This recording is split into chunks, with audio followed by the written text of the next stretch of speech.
Time is melting. Clocks hang like soft cheese from a dead tree. A strange, almost human form lies on the ground. Ants crawl across a closed watch. This small painting, only 24 by 33 centimeters, became one of the most recognizable images of the 20th century. It is not just a dream. It is a revolution in how we see time, memory, and reality itself. This is the story of Salvador Dalí's The Persistence of Memory. Salvador Dalí was born in 1904 in Catalonia, Spain. From childhood he was told he was the reincarnation of his dead older brother, also named Salvador. He was eccentric, ambitious, and obsessed with the subconscious. By the late 1920s he had joined the Surrealists in Paris. He developed what he called the paranoiac-critical method, a way of deliberately inducing hallucinations to access the hidden images of the mind. According to Dalí himself, the idea came after dinner. He had eaten a very strong Camembert cheese. While alone one evening in 1931, he looked at the soft, melting cheese and suddenly saw soft watches.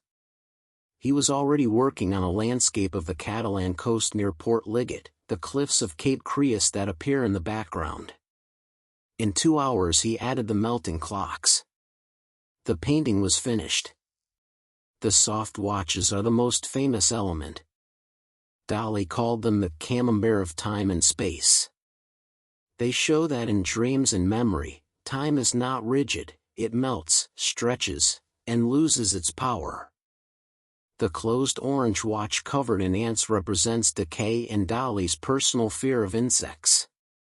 The strange central form is often seen as a self-portrait of the artist in profile, sleeping or dreaming. The barren landscape is both real and unreal, the Catalan coast transformed into a dream. Many people connect the painting to Einstein's theory of relativity. Dalí denied it. He insisted the clocks came from the melting cheese, not from physics. Yet the painting perfectly captures a modern feeling, that time is subjective, that memory distorts reality, and that the rigid clocks of everyday life melt away in the mind.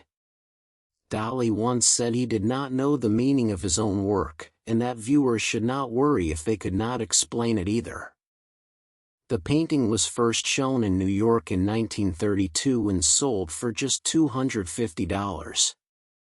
2 years later it was donated to the Museum of Modern Art, where it still hangs.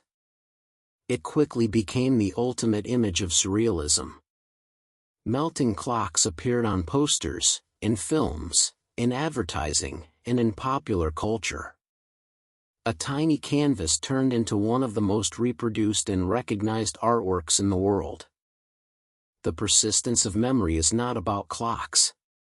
It is about the way time feels when we dream, when we remember, when reality softens.